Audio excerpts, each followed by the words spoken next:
sinapsis, ¿ya? Que puede ser químico porque se hace a través de neurotransmisores o puede ser también eléctrico a través de una señal eléctrica. De acuerdo con este esquema, el cual representa la sinapsis química, las encefalinas y las morfinas, son dos sustancias aquí, encefalinas y morfinas, que se ayudan para controlar el dolor. Entonces, aquí están preguntando sobre el mecanismo de acción. Entonces vemos que aquí hay una neurona presináptica y a través de vesículas pasan los neurotransmisores. Estos deberían pasar por este espacio, ¿ya?, sináptico, y de ahí ser captado por la neurona postsináptica, que sería esto. Si esto pasara de aquí para acá, pues se sentiría el dolor. Entonces, la morfina y las encefalinas se ayudan para el tratamiento del dolor, se utilizan. Entonces, ¿qué es lo que hacen según esta gráfica? ¿Cuál es la acción que hacen estas encefalinas y morfinas? Entonces dice que separan las neuronas presinápticas y postsinápticas evitando la transmisión del neurotransmisor. Bloquean el impulso nervioso evitando que se libere el neurotransmisor que enviaría el mensaje del dolor. C, controlan la transmisión del impulso nervioso a través de la liberación paulatina del mensaje del dolor. O D, se liberan solo en momentos de dolor intenso para no sentirlo y evitar su propagación. Entonces, bueno, ya estaba marcada, que es la B. Ellas bloquean el impulso nervioso, miren, evitando que se liberen estos neurotransmisores y que sean captados por la neurona postsináptica, que sería esta que está aquí.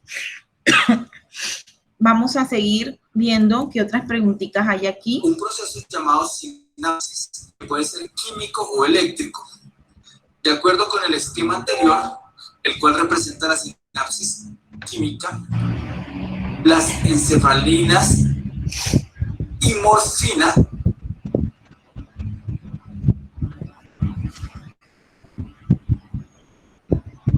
separan las neuronas presináptica y postsináptica evitando la transmisión del neurotransmisor. Bloquean el impulso nervioso evitando que se libere el neurotransmisor que evitaría el mensaje del dolor. Controla la transmisión del impulso nervioso a través de la liberación paulatina del mensaje del dolor. Se liberan sus momentos de dolor intenso para no sentirlo y evitar su propagación.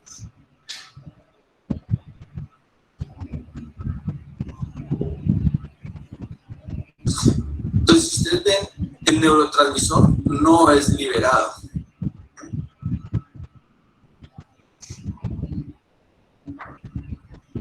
Entonces, ¿qué pasa? Pues se bloquea el impulso nervioso, evitando que se libere el neurotransmisor que enviará el mensaje del dolor.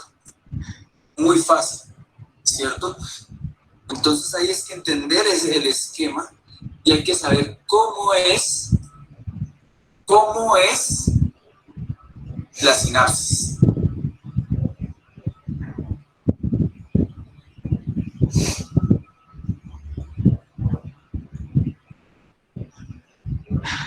No, porque las va a separar, no las tiene que separar para separarlas, o sea, sería hacer esto. Y aquí lo que decimos es que esto segrega esto, que evita que este transmisor llegue aquí para pasar el impulso.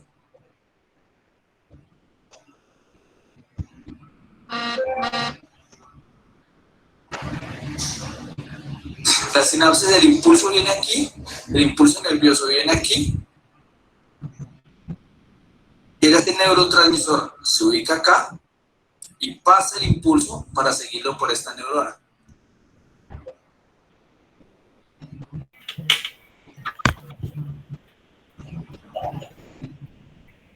¿Cómo? ¿En qué parte hablamos de intenso dolor para no sentirlo y evitar su propagación?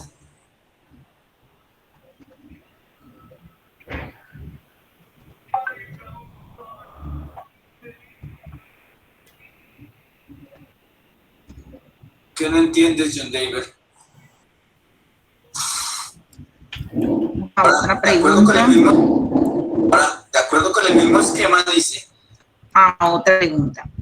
De acuerdo con el ejemplo anterior, la neurona postsináptica debe presentar en su membrana celular ciertas moléculas proteicas que le permiten reconocer las moléculas de neurotransmisor.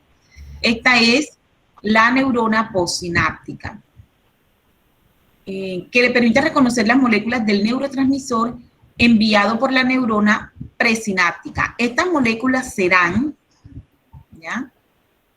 De acuerdo con el ejemplo anterior, la neurona debe presentar en su membrana ciertas moléculas. Entonces están preguntando sobre estas ciertas moléculas proteicas. Entonces son proteínas enzimáticas que transportan sustratos, que transforman sustratos en moléculas más pequeñas y simples. Proteínas de unión y transporte que permiten la entrada de ciertas sustancias hacia el interior de la célula. Glucoproteínas que se encargan del reconocimiento celular. Proteínas receptoras que tienen sitios de unión para moléculas específicas.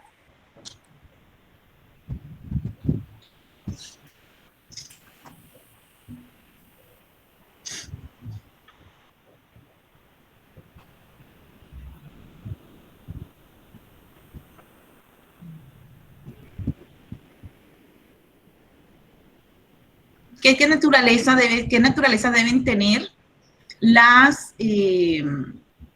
proteínas de membrana, las que están aquí en la membrana celular, que le permitan reconocer a estos neurotransmisores? Deben ser proteínas enzimáticas, deben ser proteínas de unión y transporte que permiten la entrada de ciertas sustancias hacia el interior, deben ser glucoproteínas que se encargan del reconocimiento celular, o deben ser proteínas receptoras que tienen sitios de unión para moléculas específicas.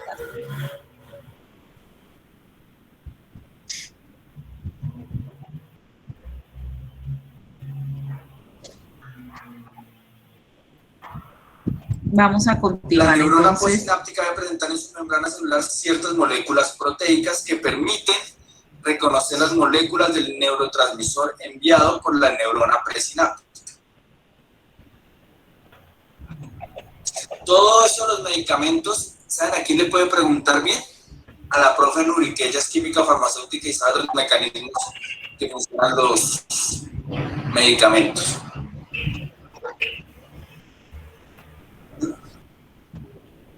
Porque hay algunos que bloquean no sé qué, no sé qué vaina, y bueno, otras cuestiones. No, Andreus.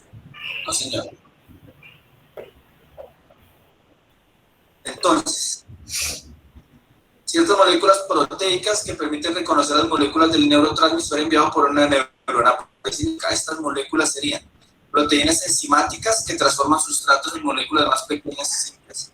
Proteínas de unión y transporte que permiten la entrada de ciertas sustancias al interior de la célula. Glucoproteínas que se encargan del reconocimiento celular. O proteínas receptoras que tienen el sitios de unión para moléculas específicas.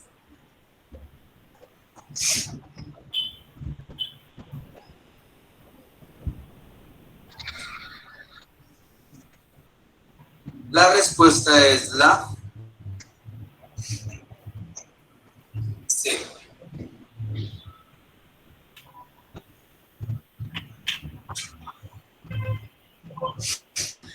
¿Por qué descarta la C, señora Pisa?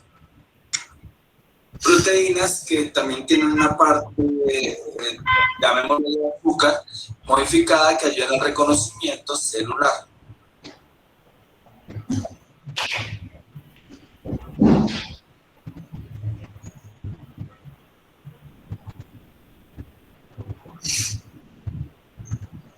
No, mentiras, corrijo.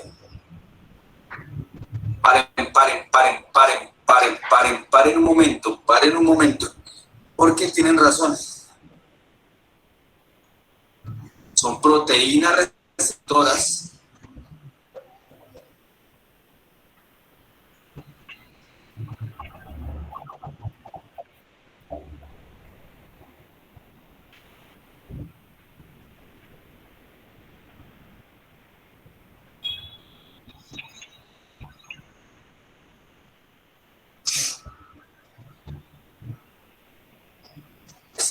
son proteínas receptoras, aunque las proteínas muchas veces son glucoproteínas, pero son proteínas que tienen sitio de unión para moléculas específicas.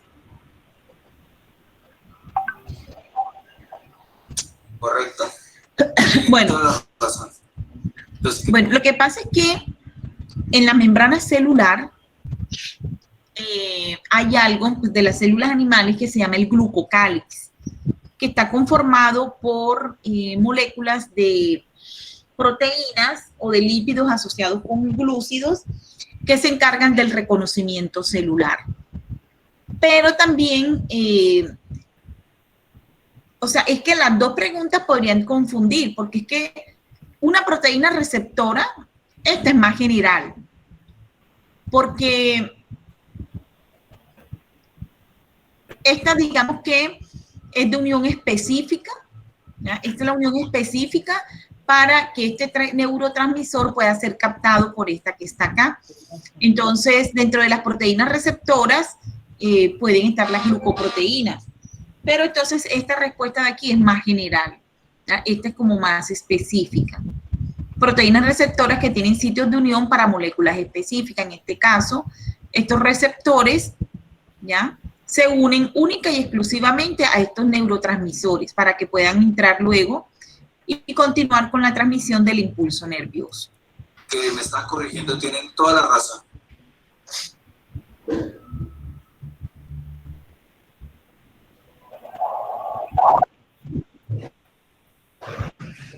Vamos a buscar otra pregunta. Toman imágenes invertidas en la retina. La siguiente imagen es nuestra. Esta dice, en la visión, el cristalino forma imágenes invertidas en la retina. Las siguientes imágenes muestran la disposición del cristalino al enfocar objetos cercanos y lejanos. Entonces aquí está el objeto y aquí está la retina y aquí está la imagen invertida. El cristalino se redondea por la contracción de los músculos ciliares y la relajación de los ligamentos suspensorios para enfocar los objetos cercanos. Aquí está.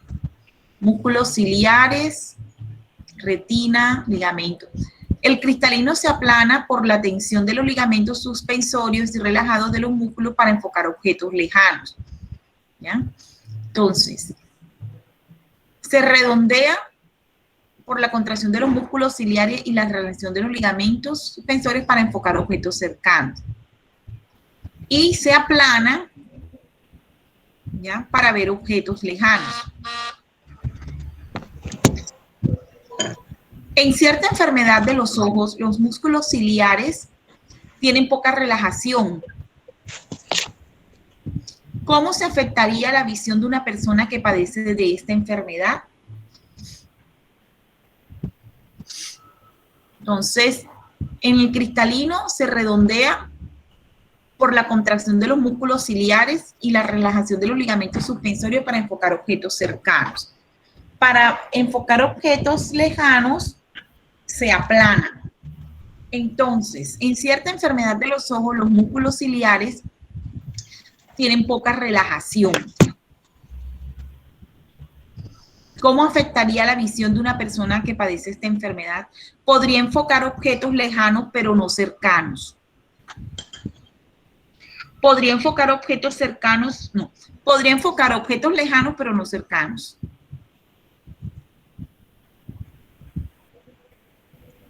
Podría enfocar objetos cercanos, pero no lejanos. No podría enfocar objetos lejanos ni cercanos, o podría enfocar objetos lejanos y cercanos, pero no diferenciaría el color. Entonces, ¿cuál sería? Si tiene problemas con los músculos ciliares que tienen poca relajación. Entonces, podría enfocar objetos cercanos, pero no lejanos, porque para los lejanos necesita la relajación de los músculos ciliares. Cogieron la B, me dicen. Listo. Nuestra disposición del cristalino a enfocar objetos cercanos y lejanos. El cristalino se redondea por la contracción de los músculos ciliares y la relajación de los ligamentos suspensorios para enfocar objetos cercanos. El cristalino se aplana por la tensión de los ligamentos suspensorios y la relajación de los músculos ciliares para enfocar objetos lejanos.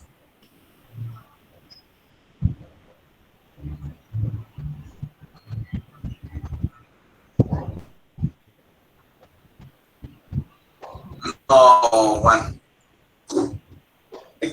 En cierta enfermedad de los ojos, los músculos ciliares tienen poca relajación.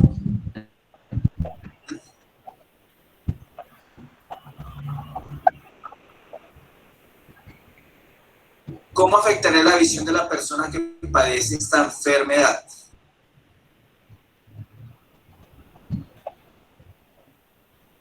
Entonces, si tienen poca relajación, ¿cierto? ¿Qué va a pasar? No va a poder enfocar objetos lejanos.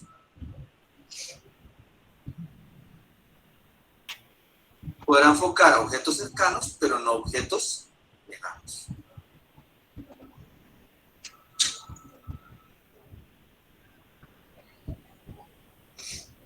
Correcto, los que pongan la E si están.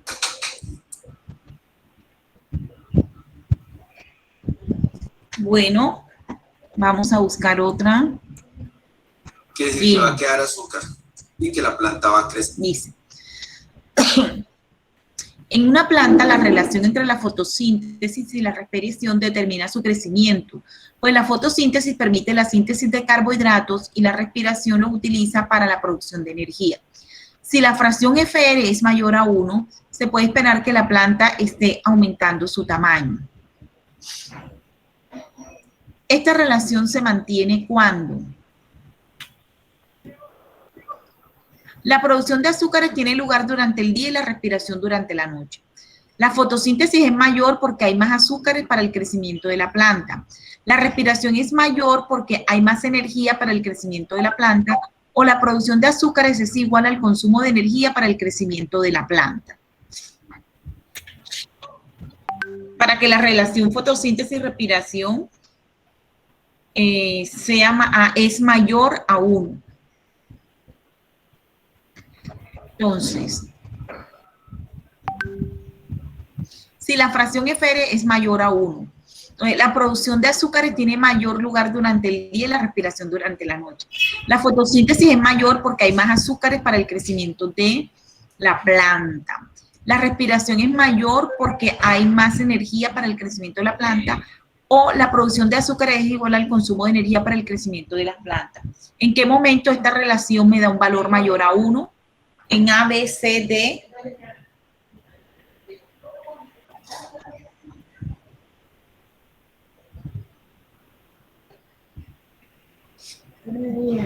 Usted estaba tomando té.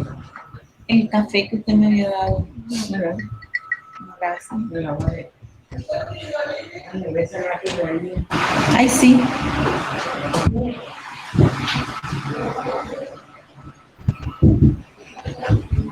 ¿Qué opción me dan?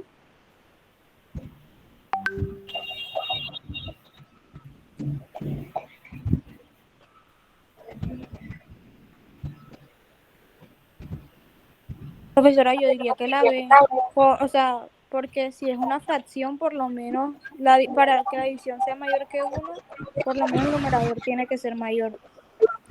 Exacto, el denominador que es F tiene que ser mayor para que me dé un valor mayor a 1.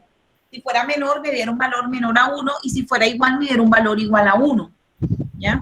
Entonces, es la B. Cierto.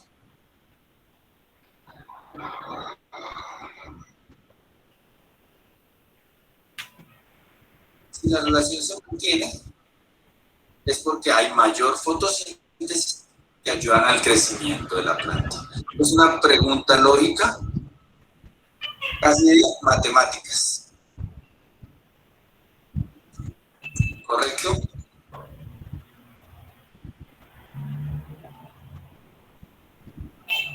Muy sencillo. Y Andrea me puso bastantes preguntas tuyas y no sé si estás por acá.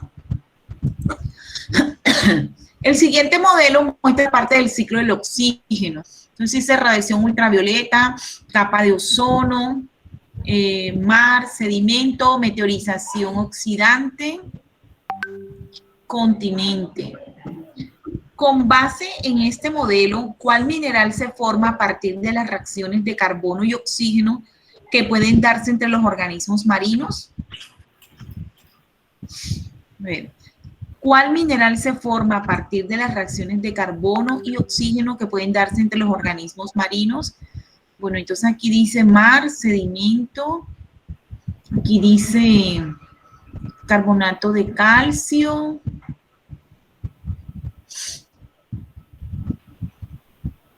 Dice, la caliza compuesta de carbonato de calcio. El ozono formado por 3 oxígenos. Se están preguntando cuál mineral se forma a partir de las reacciones de carbono y oxígeno que puedan ocurrir entre los organismos marinos. La hematita, compuesto por óxido férrico. El agua, compuesta por 2 hidrógenos y 1 oxígeno.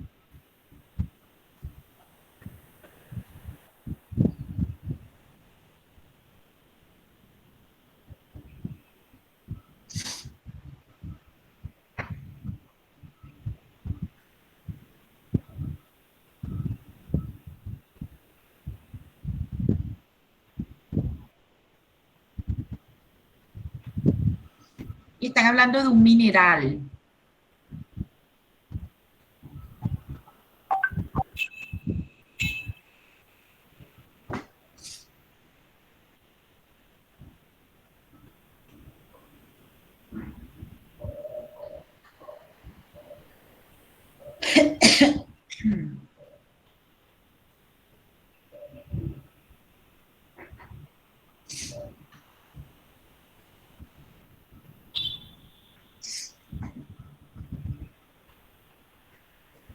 ¿Cuál escogen, chicos?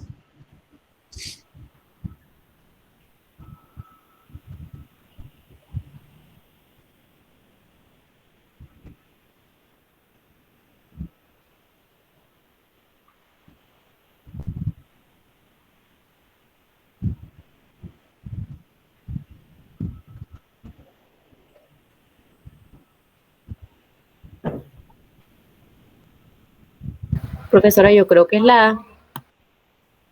Yo también, profesora. Yo también, profesora. Listo. Las conchas de los moluscos está compuesta de carbonato de calcio. ¿Ya? Bueno, sigamos. Listo, va. El siguiente modelo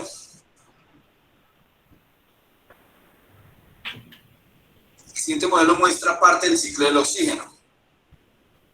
Con base en este modelo, ¿cuál mineral se forma a partir de las reacciones de carbono y oxígeno que puede darse entre los organismos marinos?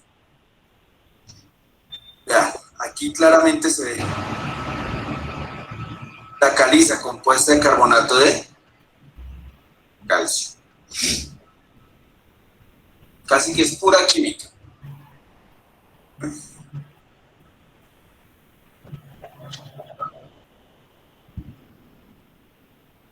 ¿Por qué esta no? El O3, ¿dónde se ve el carbono? En el óxido de hierro, ¿dónde se ve el carbono? Y en el agua, ¿dónde se ve el carbono? No toca saber ni de química casi.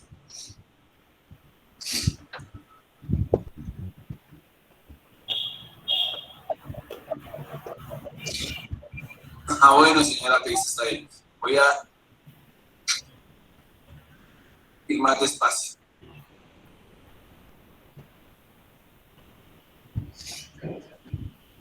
La hematita es un compuesto de óxido de hierro.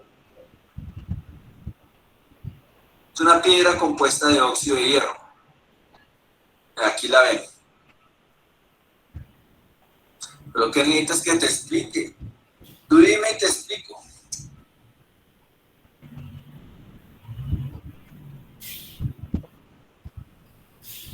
Ahí expliqué. Dice aquí claramente carbono y oxígeno. ¿Cuál más tiene carbono y oxígeno? Dime tú, Andrés. Gracias, Valentina. Yo a ustedes los voy a extrañar mucho. Otra pregunta. Dice, en las mariposas la concentración de la hormona juvenil JH al interior del individuo define los cambios que ocurren en el ciclo de vida de este insecto. tal como se ilustra. Entonces está aquí concentración de la hormona juvenil. Tengo las diferentes etapas de la metamorfosis, como son la etapa larvaria, aquí está pupa, etapa juvenil y el adulto sexualmente maduro. De acuerdo con el gráfico en el ciclo de vida de las mariposas, el aumento en los niveles de JH en los adultos disminuye sus posibilidades de apareamiento.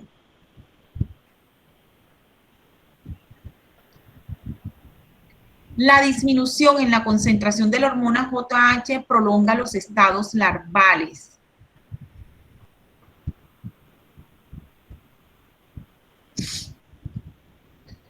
La maduración de órganos reproductivos durante el estado pupal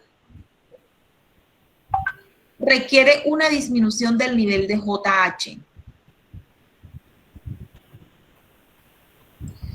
El cambio de hábitat terrestre a aéreo ocurre cuando la síntesis de JH es la mínima.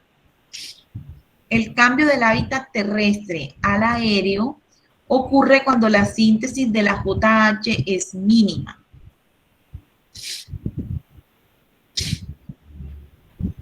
Profesora, yo creo que es la C. En la maduración de órganos reproductivos durante el estado pupal, requiere una disminución del nivel de JH. Pero la pupa tiene órganos reproductivos. Profesora, la D no podría ser. Porque dice que acá, aquí es donde el adulto es el sexualmente maduro. Para estar sexualmente maduro tiene que reproducir, ¿cómo es? Madurar los órganos. Profe, yo digo que es la D. Yo también. La disminución en la concentración de la hormona. La D. La última. La D. El cambio de hábitat terrestre aéreo ocurre cuando la síntesis de JH es mínima. Entonces nosotros puede hacer, ¿no? Aquí está el armado mínimo, ya esta puede volar. Aquí ellas están suspendidas en alguna ramita, en algo. Disminución. ¿Y cuál era la otra que decía? La disminución de la concentración de la hormona JH prolonga los estados larvales. La disminución en la concentración de la hormona JH, esto también podría ser. O sea, si esto no aumenta, ella sigue siendo, no, pero estados larvales, este es estado larval.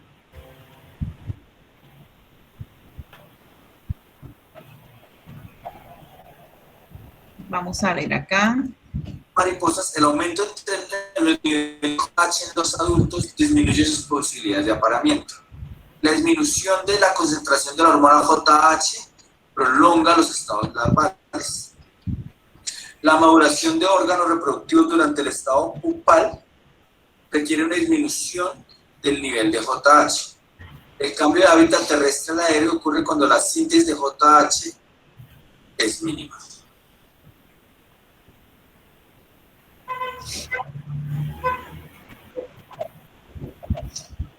C, C, D, C, D, C, D, C, D, C, D.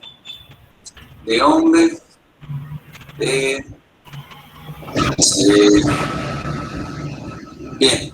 Casi todos están entre la C y la D.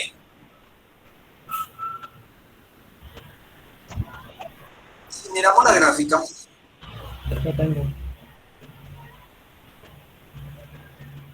dice que el aumento de los niveles de JH en los adultos disminuye sus posibilidades de apareamiento. Es más, cuando yo aumento, el adulto se vuelve sexualmente maduro. Interpretación de gráfica. La disminución de la concentración de la hormona JH prolonga los estados larvales. Si ustedes ven la disminución, lo que hace es que empiece a crearse la pupa después del juvenil. Es decir, no, porque si disminuye no continúa en estado larval. La disminución hace que... Bueno, primero no se agarren por el chat. Y segundo, estamos todos aquí para repasar, ¿cierto?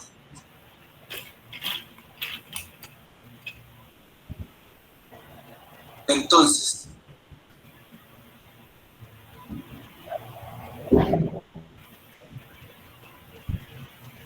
miremos esto. La maduración de órganos reproductivos durante el estado pupal requiere una disminución del nivel de JH. Pero es que La disminuyen. pregunta es, ¿dónde maduran los órganos reproductivos? ¿De pupa a juvenil o de juvenil De juvenil a sexualmente adulto. maduro?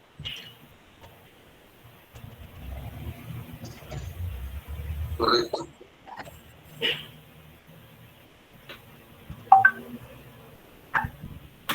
No, o sea, al contrario, requiere que vuelvan a Que aumentar. había estudiado hoy en el colegio.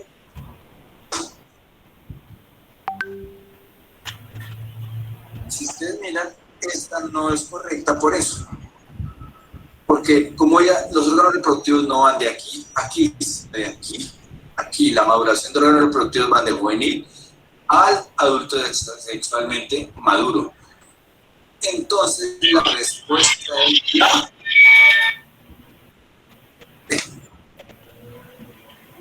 ¿Estamos de acuerdo? Si fue la respuesta que dieron en el colegio, Santiago.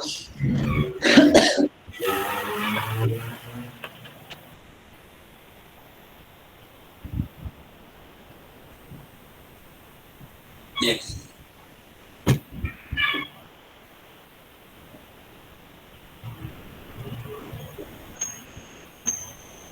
Vamos por otra.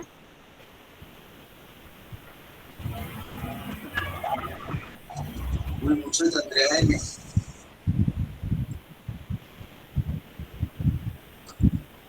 Dice, un grupo de investigadores decidió llevar a cabo un experimento de campo para evaluar la evolución del mimetismo comparando la adaptación de la coloración de advertencia que poseen las ranas flecha venenosa y su mimética no venenosa. O sea, ¿qué quiere decir? Que hay una rana flecha venenosa y hay una que mimetiza, o sea, que imita a la venenosa, ¿ya? Pero que no es venenosa. Para ello construyeron dos tipos de ranas artificiales de plástico. Una de la rana no venenosa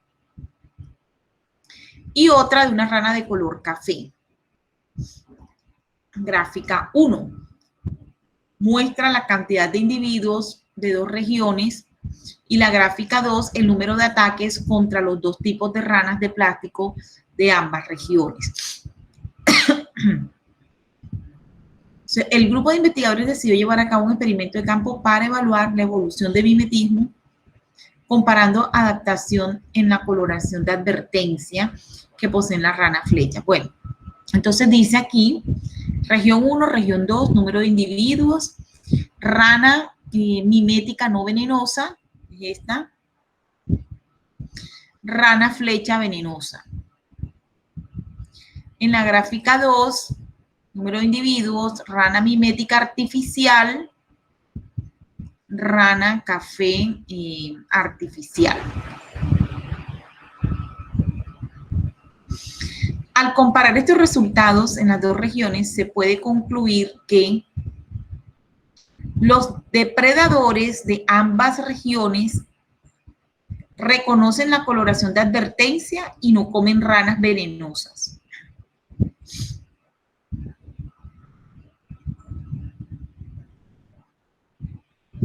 Los depredadores de la región 1, donde prevalece la rana mimética,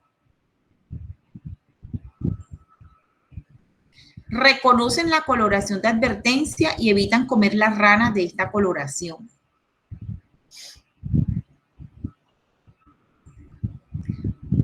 El ataque a ranas con coloración de advertencia es bajo en las poblaciones de depredadores donde abundan las ranas flechas. O la rana café es la fuente de alimento principal de los depredadores de ranas de ambas regiones. La rana café es la fuente de alimento principal de los depredadores de ranas de ambas regiones.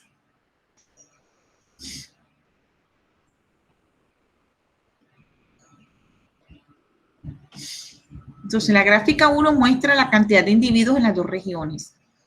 Y la gráfica 2, el número de ataques contra los dos tipos de ranas de plástico de ambas regiones. Entonces, aquí hay más. Lana flecha venenosa.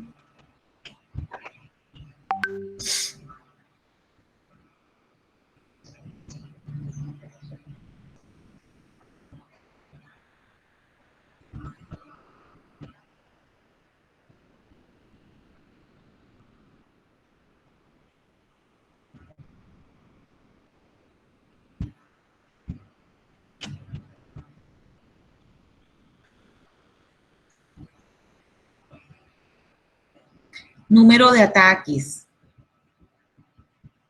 83 en la región 2, 86 y la rana café es la fuente de alimento principal de roedores en ambas regiones.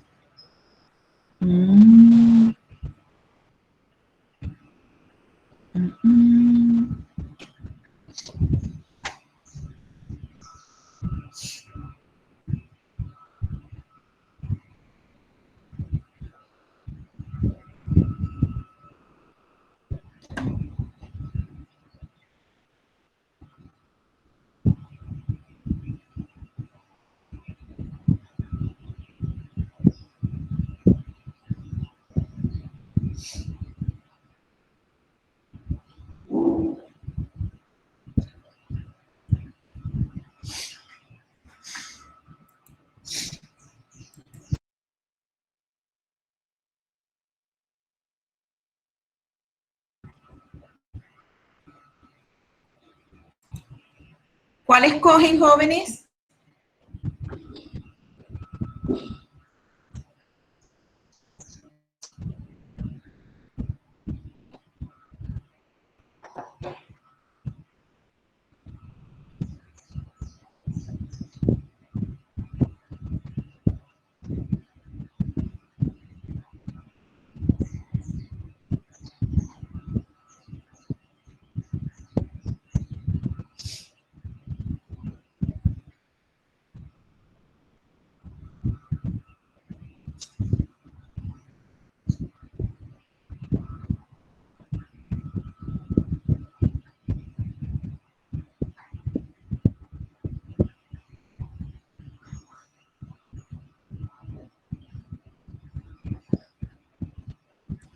¿Cuál opción escogen ustedes?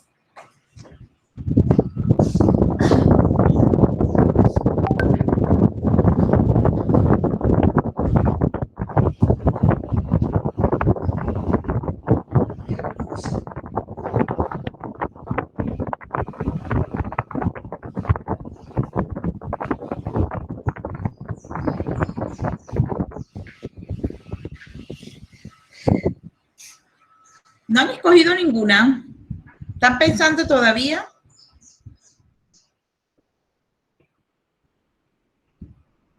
O sea, ¿escogieron o están pensando, están analizando todavía la pregunta? Profesora, todavía yo estoy analizando. Ok.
Es decir, que esta está representando la no venenosa y esta a las venenosas, ¿no? Ah, no, mimética no venenosa y rana flecha venenosa.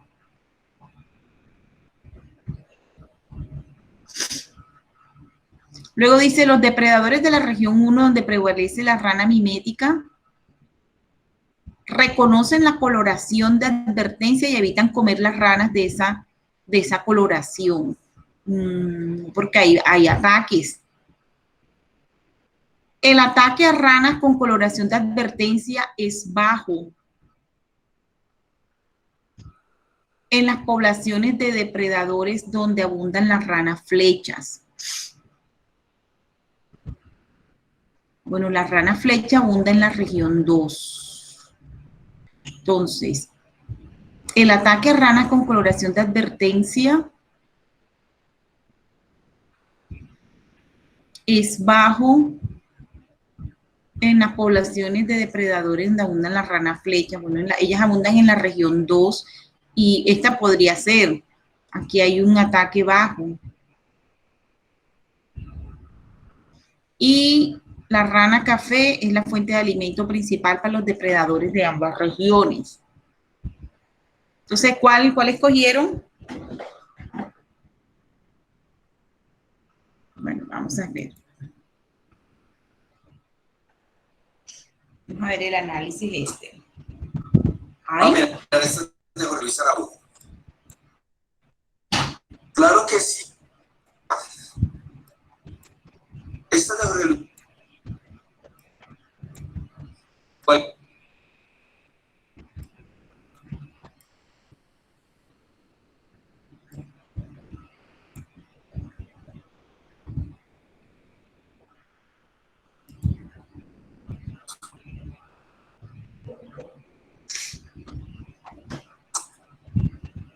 Vamos a mirar, esta es de Jorge Luis Araujo. Ay, no respondió. Jorge Luis Araujo, bueno, entonces, ¿ustedes cuál escogieron? Muy muchas de Andrea. A ver, jóvenes.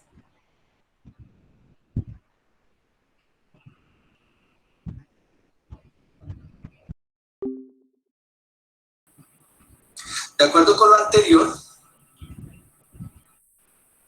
¿cuál es la causa del cambio en la salinidad del agua de los océanos cercanos al Polo Sur? El derretimiento de los casquetes polares aumenta la concentración de sales disueltas porque esto incrementa la temperatura del océano. No. ¿Por qué no? Porque dice que está, primero, cambia la salinidad y baja. ¿Sí? En la gráfica muestra que baja. Entonces, la A no es. El derretimiento de los casquetes polares aumenta la concentración de sales disueltas. No, baja la concentración. El derretimiento de los casquetes polares disminuye la concentración de sales disueltas porque muchas de estas se solidifican y caen al suelo marino. No. El derretimiento de los casquetes polares disminuye la concentración de sales disueltas porque esto aumenta el volumen del agua líquida en el océano. Sí. Aunque esto lo debieron haber visto ustedes en química, cuando vieron soluciones. La parte biológica, aunque en realidad esto es más de ciencia, tecnología y sociedad, ¿cierto? Porque estamos hablando de un problema ambiental. Desapsito, ¿qué quiere decir desapsito, Jorge Mejía?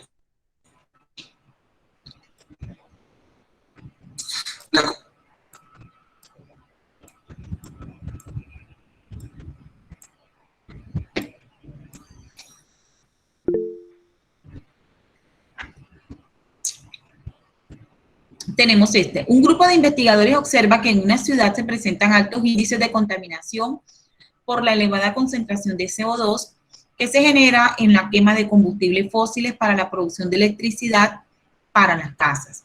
Ellos elaboran las siguientes figuras en donde se representan algunas características de la ciudad. Alta producción de CO2, termoeléctrica, torres eléctricas, hay pocas corrientes de viento, 300 días soleados al año, pocas reservas de agua. De acuerdo con la información anterior, ¿cuál es la fuente de energía más conveniente para reducir la contaminación en la ciudad? Los combustibles fósiles, las reservas de agua, las corrientes de aire, los rayos solares. Los rayos solares, profesora. Exacto, o sea que en esta ciudad sería bueno, ¿verdad? Colocar paneles solares.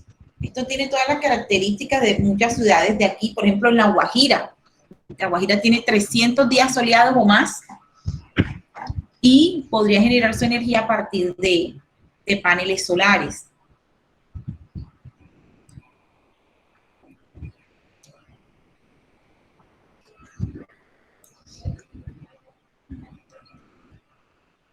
¿Qué se genera en la quema de pocas corrientes?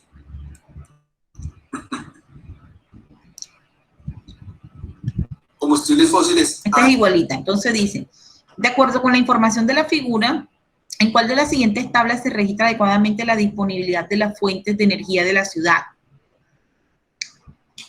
Entonces dice, fuente de energía, combustibles fósiles, alta. Corrientes de aire, bajas. Reservas de agua, bajas. Rayos solares, bajos. Anda, pero si ya está aquí, estaba marcada, me fui mucho. Entonces, la C dice, combustibles fósiles, alta. Corrientes de aire, baja. Reservas de agua, baja. Y rayos solares, alta. Esa es. Me pasé. Listo, vamos para otra.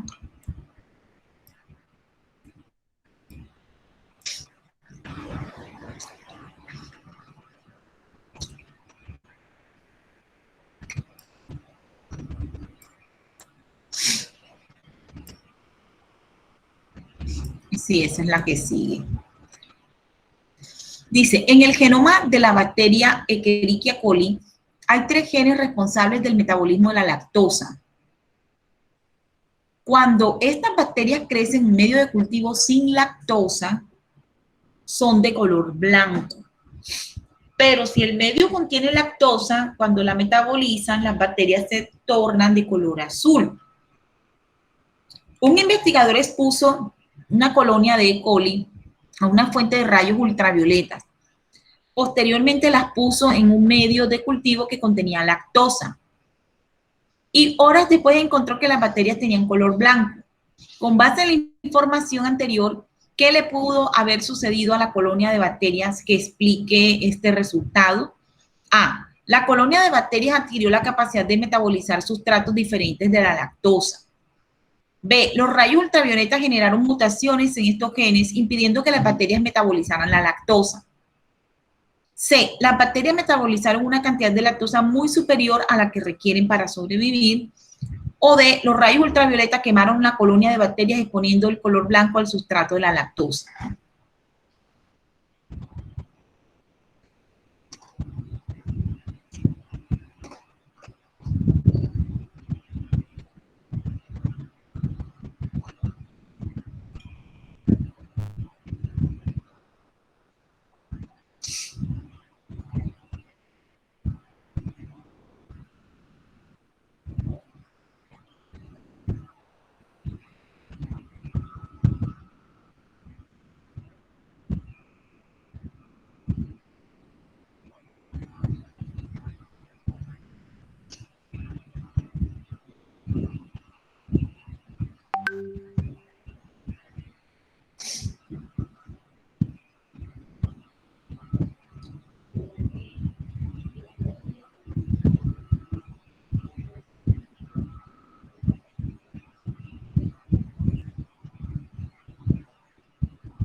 Respuesta, ¿qué pudo haber sucedido con esa bacteria que ya no puede metabolizar la lactosa? después de haber sido expuesta a los rayos ultravioletas del sol. Pues no, del sol no, rayos ultravioletas.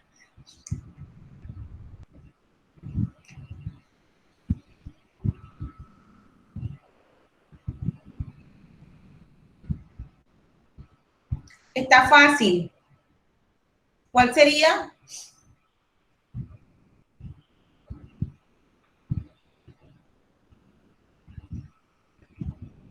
¿Quién escogió qué? Profesora, yo escogí la D, pero no estoy segura. La D.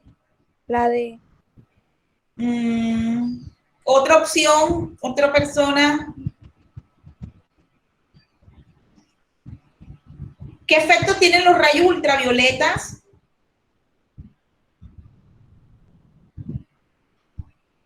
¿Por qué no nos podemos exponer nosotros a los rayos ultravioletas? ¿Qué nos puede pasar?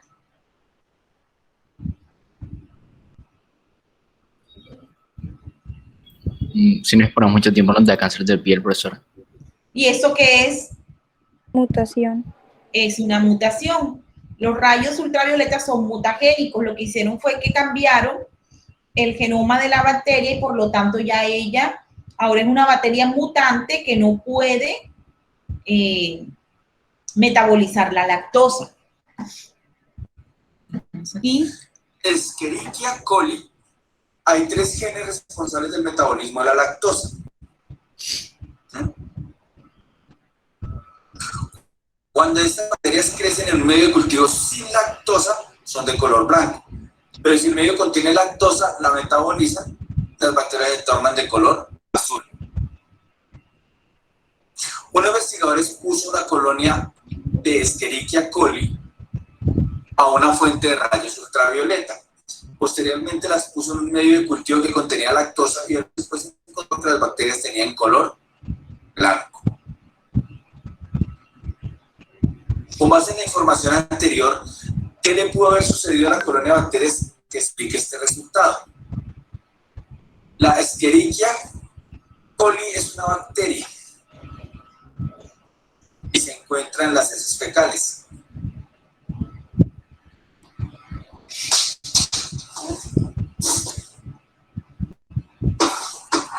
¿Correcto? La colonia de bacterias adquirió la capacidad de metabolizar sustratos diferentes a la lactosa. Los rayos ultravioleta generaron mutaciones en estos genes impidiendo que las bacterias metabolizaran la lactosa. Las bacterias metabolizan una cantidad de lactosa muy superior a la que quieren para sobrevivir. O los rayos ultravioleta quemaron la colonia de bacterias poniendo el color blanco al sustrato de la lactosa. La respuesta es B, de miércoles de alegría de biología. Muy sencillo. ¿Por qué? Claramente nos dice aquí que cuando están sin lactosa son blancas, ¿cierto? Y cuando están con lactosa son azules, ¿correcto? Si yo les pongo el ultravioleta, después en lactosa y quedan de color blanco, quiere decir que no están metabolizando la lactosa.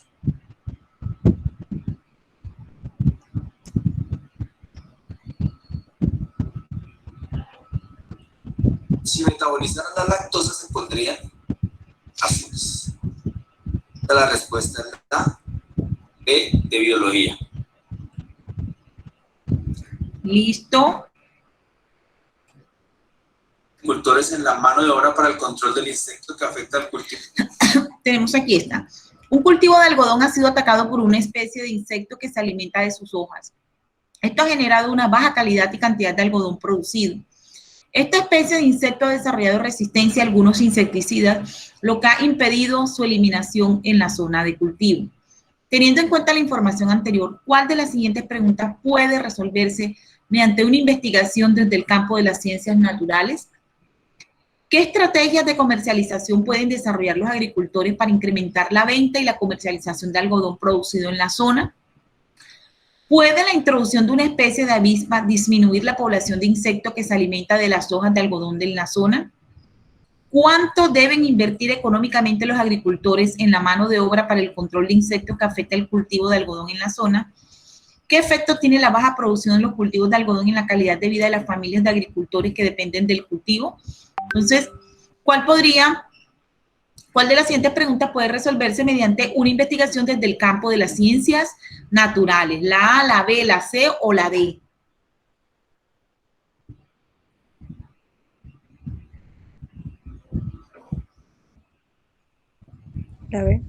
La B. Correcto, ¿ya? Tratando de hacer un control biológico. Yo puedo buscar un depredador natural de ese insecto. Bueno. Veamos una más. Esta. La figura es un proceso que se da en el cuerpo humano. Con base en esta información, ¿cuál proceso se describe en la figura? O sea, inspiración, expiración. Dice la circulación porque describe cómo entra el oxígeno a la sangre y sale de esta. La respiración porque describe los movimientos que se dan para el ingreso de aire y la salida de este. La secreción porque describe cómo los pulmones producen oxígeno y lo liberan al aire. O la locomoción porque muestra cómo se generan los movimientos de los músculos. Aquí dice el diafragma se contrae, los músculos abren el tal. Inspiración y expiración, esos son dos procesos de ¿qué?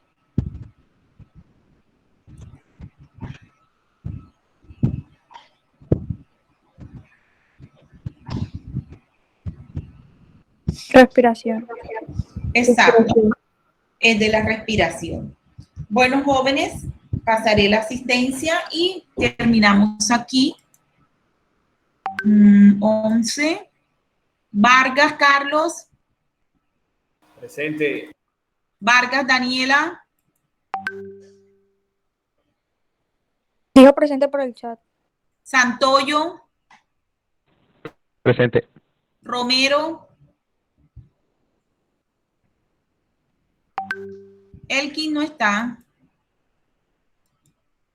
Rodríguez. Edward. Rodríguez Ashley. Presente. Ramírez. Presente. Pugliese. Presente. Pérez. Presente. Perea. Presente. Padilla. Presente. Pacheco. Presente. Ochoa. Presente. Mesa. Presente. Mendoza. No está.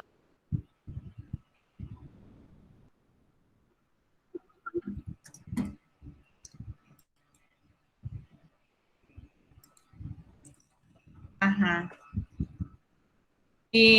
Martínez. Tampoco. No está. Jiménez. Presente. Herrera. Sebastián. Presente. Herrera Marta. Presente. Fuentes. Presente. Díaz. Presente. Castro. Presente. Verdugo. Presente. Barraza. No está. Barraza no está. La señora. No. Ok. ¿Listos, jóvenes? Entonces, nos vemos en una semana. Hasta luego. Hasta luego, profe.